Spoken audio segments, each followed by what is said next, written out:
I want to draw your attention to another famous game, Rubinstein. It was played in 1907 and Akiba won a fascinating game with black. Later, the Rubinstein bishop became like a theme. Let's dive in. d4, pawn to the center. d5, another pawn to the center. Knight f3, develop the knight. e6, preparing the development of the bishop. e3, white does the same. It's not the most sharp line for white. White is aiming for equality, I'm guessing, because white is supposedly a weaker player. c5, black puts another pawn in the center, not the center, I mean these 8 squares. So black already has 2 pawns in the center, white is not behind, white also fights for the center. Black develops the knight, and white develops the knight, and black develops the knight. Complete symmetry. Many games have been played for this position from now. And now white decides to release the tension with d takes c5, which helps black develop the bishop in one tempo. a3 was played. a6 was played for black. This is, as far as I know, this is not the best move for black. Well, for a simple reason, it doesn't help the development. There were other better options for black. b4. So the problem for white is hesitating with castle. Let's see what happens next. Bishop goes to d6. Black could have kept the bishop on this diagonal. I'm guessing that was the original idea. But there's a very strong wall of pawns here. So black decides to keep the bishop on this diagonal. And you'll see what happens next. Bishop developed to b2 and castle. Black succeeded in castling the king quickly, develop minor pieces and put the pawn in the center. White needed to urgently do the same. I'm guessing George didn't want to lose a tempo by moving the bishop, because after capture, for example, bishop e2, capture, bishop takes, bishop spent 2 tempos and his opponent's bishop spent 1 tempo, so maybe he was not happy about that. So he played this sophisticated move, queen d2. It's dangerous to play moves like this. You're not developing a piece, you're not preparing castle. White by no means is going into a long side. A better, safer way to go was c takes d, e takes d, and just play bishop e2 and the castle is unstoppable.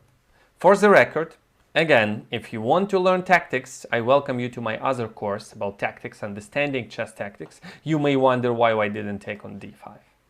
There were 2 attackers and only 1 defender, but this is a typical combination. Knight takes c5 fails because of knight takes d5, apologies, queen takes d5, bishop b4 comes with a check, and then the queen is lost on the next move.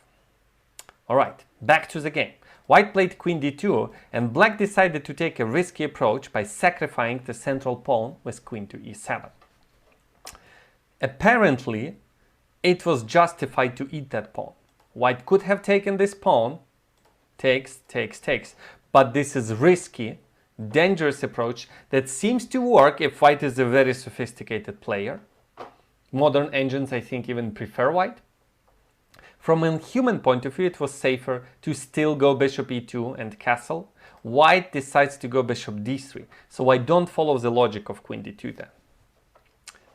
dc4, bc4, bishop c4, b5, bishop comes back to d3. White lost a tempo on queen d2. White lost a tempo moving bishop back and forth. White is developing pieces, and after rook d8, white goes away queen e2 because the x3 is very dangerous. Black goes bishop to b7 and white castles. There's a big problem for white. Since white did not develop pieces in the fastest possible way, this bishop was going d3, c4, 3 tempos, and black spent only 2 tempos on the same maneuver. White went to d2, which is not a good place for a queen. The queen is vulnerable on open files. I don't think I addressed it previously. We talked about good places for bishops, knights, and rooks.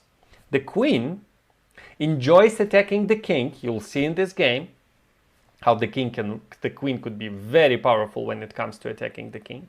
What queen doesn't like is to stand on open files, because rooks will attack it. It doesn't like to be in front unless it's attacking the king, because it is vulnerable to the attack. So white lost a tempo moving the queen twice and lost a tempo moving the bishop 3 times actually. And now what do we have here? We have very symmetrical position. The black's rook is on d8 and it's black to move. Black has 2 tempos up. And black uses it playing knight e5, opening the monster bishop. Knight takes e5, bishop takes e5. This was not still a deadly or horrible situation for Rotlevi. All he needed to do sounds very simple in retrospect. Complete the development. So white did develop minor pieces, did develop the queen. The rooks are not participating in the game whatsoever. He should have played rook f to d1. Develop your rook. Develop the rook to open file.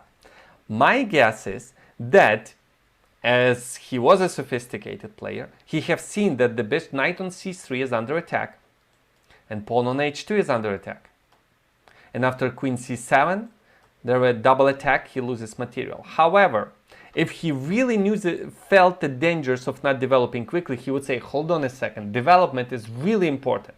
Let me continue with rook c1. So this is hypothetical variation that he should have done.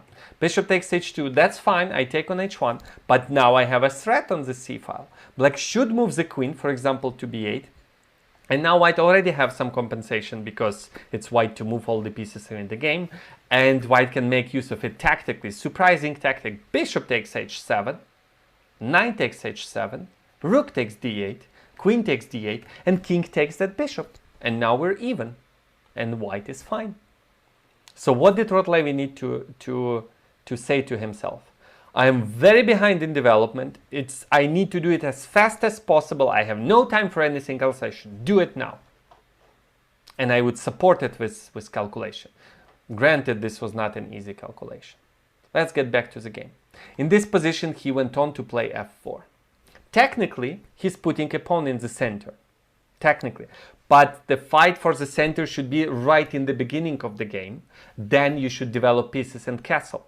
He neglected the development. Black moves the bishop to c7, and now again, he should have developed the rook. He has 2 rooks that are doing nothing in this position. He should have played rook a to d1, rook to open file. He is worse, but not to a big degree. White can survive here. White has all the pieces in the game. That's fine. He should have developed the rook. Instead, he went on to conquer the center. Really bad timing. Really bad timing to do that.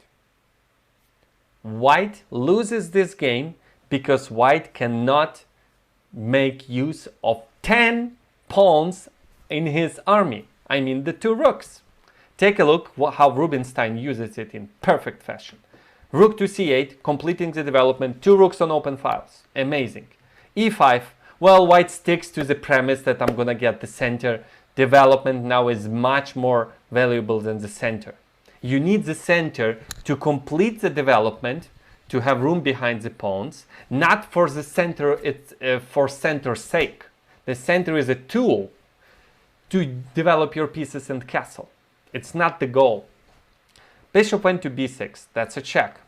King goes to h1. Now knight jumps to g4, and black can afford to do that because it seems that knight is attacked, but queen is busy protecting the bishop. So if white takes here, black can take the bishop, and those bishops are monsters, and white can penetrate with the rooks on open file. Rooks are perfectly placed in 2 open files. Bishops are perfectly placed, crushing the center and attacking the king. So white decides to go bishop e4 to loosen up black's attack. It's too late to do any development. Queen h4 mate in 1 threat. g3 happened in the game. You may wonder why white didn't play h3. Well, there are multiple reasons. One of them, well, h3 was a little better, I would say, but rook takes c3 would still decide. Bishop takes e4, queen takes e4, and see how the queen is amazing. Queen g3 comes to threaten mate, and if white takes a knight, queen simply comes back to h4, and that's a checkmate. This is one of the beautiful variations that could have happened. Instead, Rotlevi played g3, which is like horrible when that bishop is alive. And now the brilliant combination by Akiba. Rook takes c3, take my queen, I do not care. So white does it. Rook to d2. This is just beautiful, brilliant, and amazing. Check it out. Black sacrifices a full queen. All of black's pieces are in the attack. Look at this rook on a1. Zero participation. Rook on f1, close to zero participation in the game. Rook to d2. This rook is hanging. This rook is hanging. Why on earth is this working? Queen took the rook. Bishop takes e4. This is called Rubinstein bishops. Couple of bishops aimed at the king. If diagonals are open, they can crush even without queens and rooks. Enjoy. Bishop takes e4 check.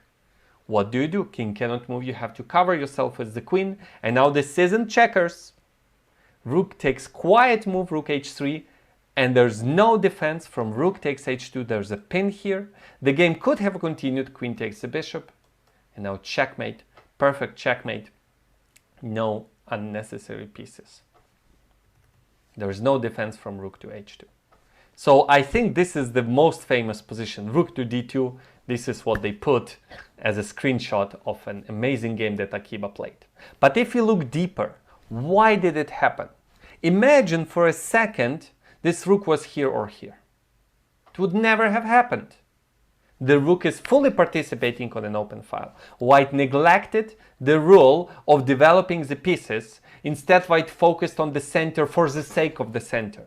Development, development, development. Center, development, castle. The devil is in detail. So technically, White fought for the center and castled king. No. White neglected the fast development as fast as possible. And I'm gonna wrap up this sub-chapter about development with a famous game Andersen Kizeritsky. I think it's called Immortal Game. It's very difficult to comprehend. There are lots of tactical ideas. We're just gonna ignore most of them because this is not the point of our video. I'll see you in the next video. I hope you enjoyed this one.